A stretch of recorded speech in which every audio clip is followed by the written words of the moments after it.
Okay, so we bought a vehicle. Yeah, it was time for my wife to upgrade her car. A couple of reasons: the car is old, and also we just had a son, so we needed something a little bit bigger. And the cost of the car, in terms of repairing the car, was greater than the cost or the value of the car itself right now. So yeah, it's to go. It's from like 2012, and my wife loves Range Rovers, and you know, she was kind of leaning to that, but I'm not a big fan of Range Rovers just because of the mechanical issues they have. So we decided to look for something else. Now, some of you may be asking, what about EVs? We looked at some EVs, but range anxiety was one thing, not being able to charge at home, which we can't because we have street parking. So that kind of took EVs out of the question. So we went back to gas cars.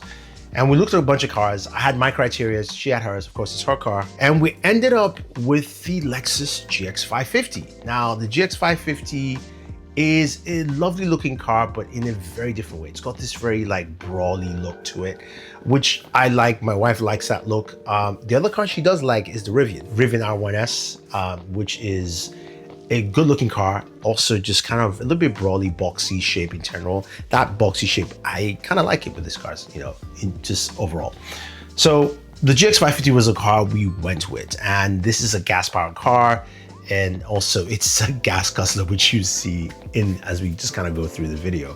But it covered a couple of things for us. It was bigger, we're both tall, so more legroom space for both of us. Enough space for, of course, the baby seat in the back, and an optional third row, and enough trunk space with or without the third row. So that kind of came into play with it. And my wife loves SUVs, so there was no traditional cars in that. But let's go ahead and take a look at the GX 550 because, you know, not being a Lexus fan initially, the previous GX, the GX 460, I didn't like that look at all. So the 550 really stepped it up for me. And yeah, anyway, let's take a look. One of the reasons we got the Lexus GX 550 is because of the design. Now, my wife loves it. She says she loves the butt of the car. We'll get to that later. But I liked the rugged look of it.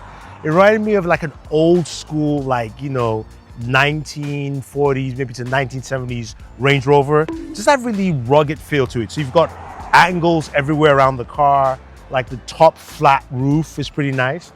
High top. I'm tall. I'm 6'2", so I love the fact that when I sit in the car, I don't feel like my head's hitting the top. That really plays a lot. Now, the wheels are something else. They are 33-inch tires, 22-inch rims, very big. And this is, of course, a car that has full-time four-wheel drive.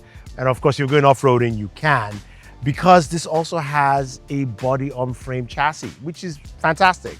This is an SUV, proper SUV, not some of the other stuff you see out there. So that's one of the things I liked about it. Now, when you talk about horsepower for all that off-roading, which I will never do, 349 horsepower with a twin-turbo V6 engine. Under the hood, it's pretty clean. Lexus does a really good job at making that. Let's take a quick peek at the engine. See how clean and packaged it is?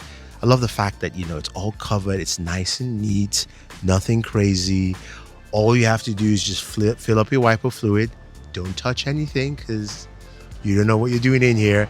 But this is that V6 I mentioned here, twin-turbo.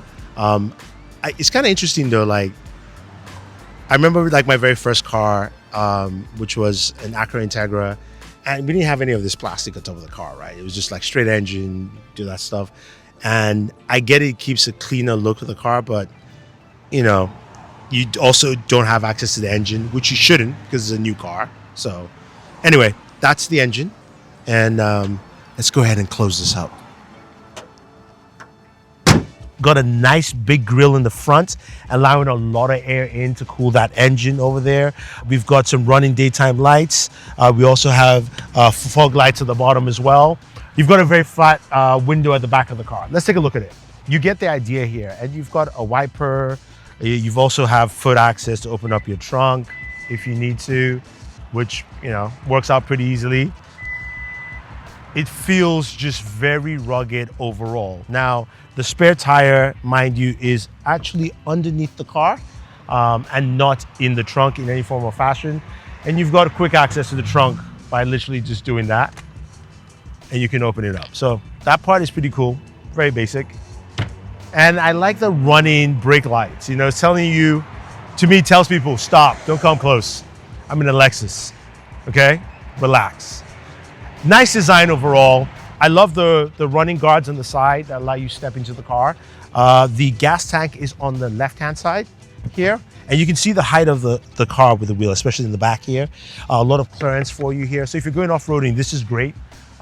This is not fully built for the off-road in the sense that you can't adjust the height of the vehicle. There's the off-trail. So remember, this is the Lux version here. And the differences in terms of horsepower with all the ranges, they're all the same. Lexus kept it the same. It's more about the utilitarian features you're looking for within the vehicle. But time to check that interior out. Step in. So welcome to the interior of the Lexus GX 550. One of the things we do like about the interior is the seats. Now the seats are very comfortable. They are leather lined, really nice stitching all the way. You do have heated and cool seats for the driver and passenger, as well as also heated seats for the second row. There is also a massage function for these two seats, but to access that, you have to go into the display here and go into vehicle and then seat controls, and then you have massage option. I do like the finishing across the vehicle. Like I said, leather with the seats, nice padding across the board. There is plastic, of course, on certain aspects, like the top cover here, also the door around the paneling, a little bit more rugged. It does scuff a bit, so that's something that I'm not too fond of, especially for the price point of the car, but it is still pretty nice. Now, right in front of me, I do have a 14-inch display here. This is the main display for your temperature controls, as well as also some other functionality in the car. Now, in terms of temperature controls, what's really unique is that because this is a 7-seater vehicle, it's got 3 climate zones, and you've got something called S-Flow, direct flow to the seats that are occupied. So kind of conserves energy, if you will, which means that because I'm the only one in the car, I'm the only one who's getting the air being, directed to me. Pretty nice feature. Now, the infotainment system itself is very, very basic. You have the ability to play music. You also have your maps, first of all, which are okay. It's a little slow in activating prompts. So say, for instance, you ask it to give you directions to a certain address. It just takes a while for it to load up. The music option allows you to change sources between Bluetooth. Apple Music and Amazon Music is built in, so you can actually log into those apps if you have them. But I have Bluetooth connected as well, and you can manage those devices. You can also connect via Apple CarPlay and Android Auto, which is nice. I do like the dials here for your temperatures. Really cool. It's built into the screen, and you can see the temperature. Now, the center console has your gear shifter. You do have cup trays that can be closed, 2 USB ports here.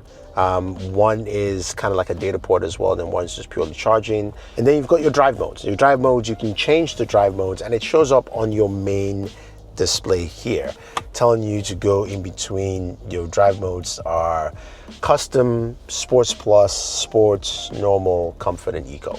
And then there's a heads-up display as well. So there's a nice heads-up display that's very vivid and very sharp. I like the space in the car, especially for a driver. It's a lot of good space here. Passengers in the back and the second row, there's a good amount of space. There's also space for, as you can tell, I have my car seat for my son. And depends on the size, can be a little bit cumbersome for the passenger sitting right in front of him. So that's something to take note. As I mentioned, again, there's heating and cooling. There's also a built-in cooler. We're on a road trip and wanted to put his milk in here and just keep it cool. Boom, right here. So that is a nice option as well. There are also privacy shades for the rear seats, or like some people like to call them peasant blockers. And the coolest thing is this massive moonroof, which covers at least 2/3 of the car, functions as also a chromatic roof as well. So basically I can change it like that, simple tap. It also has a cover as well, so I can actually push a button and that starts, you can see it's covering the whole thing. It's gonna get darker here with me in the car, but you get the idea for it. So it's pretty nice. Speakers are really nice in the car, Mark Levinson speakers. The third row is interesting because it's not a lot of space, but it's spacious enough. And the trunk space becomes really reduced when that third row is up. So that's something to take note. 2 adults can sit in the back, but not 3 in the third row. Or maybe even 1 adult, to be fair. But again, it's feasible for that. Now with the third row down, there's a lot of trunk space in the car, allowing you to toss in a lot of stuff in there. So what is it like driving this vehicle? On a day-to-day basis, it's smooth. The car is smooth, but the first thing you notice is that the car feels heavy.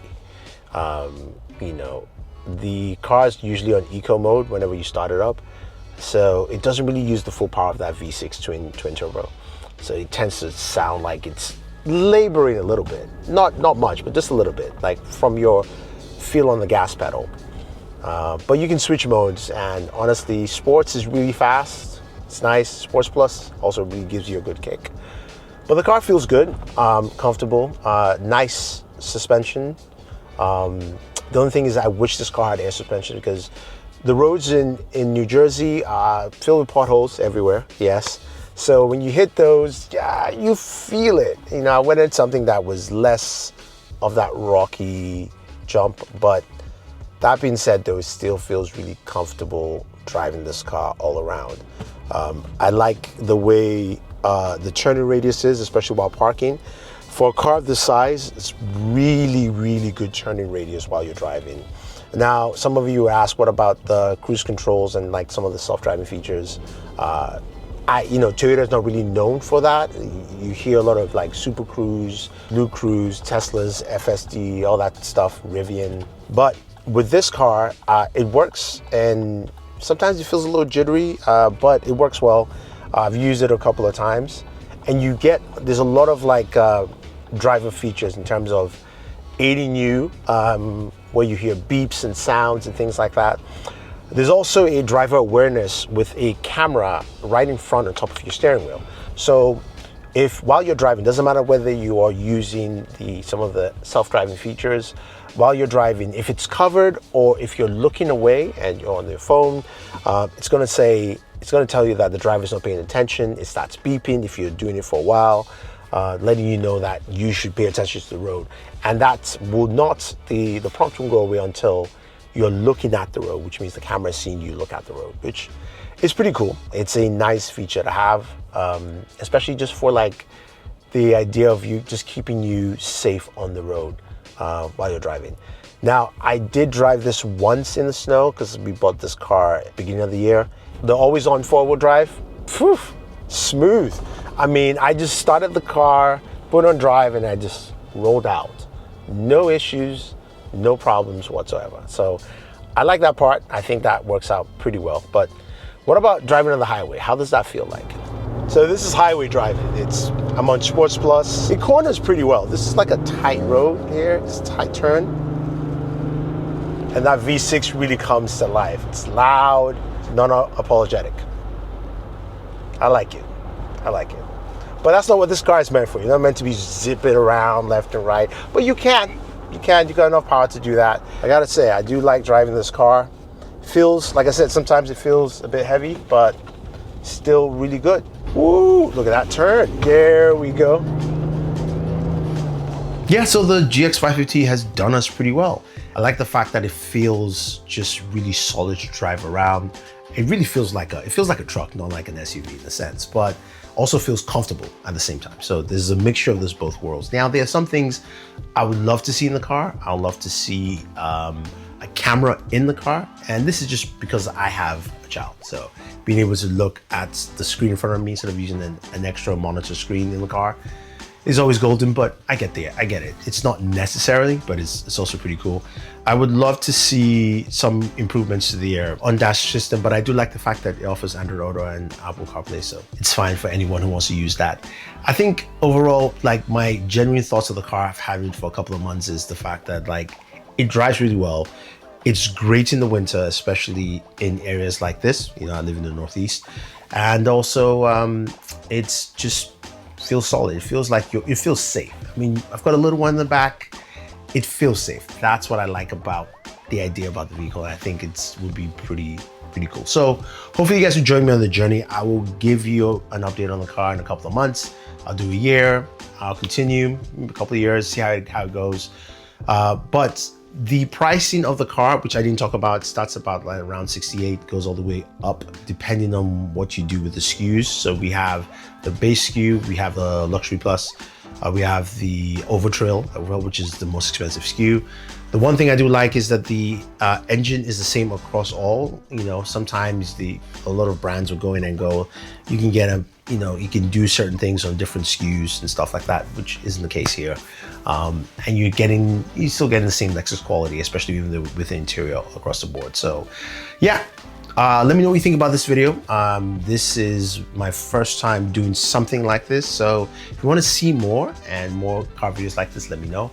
Apologize that it was lengthy, but I had to cover as much as I could cover in the car, and I'm probably going to cover other stuff in other videos as well. So this is Thunder E saying thank you, and always enjoy your entertainment.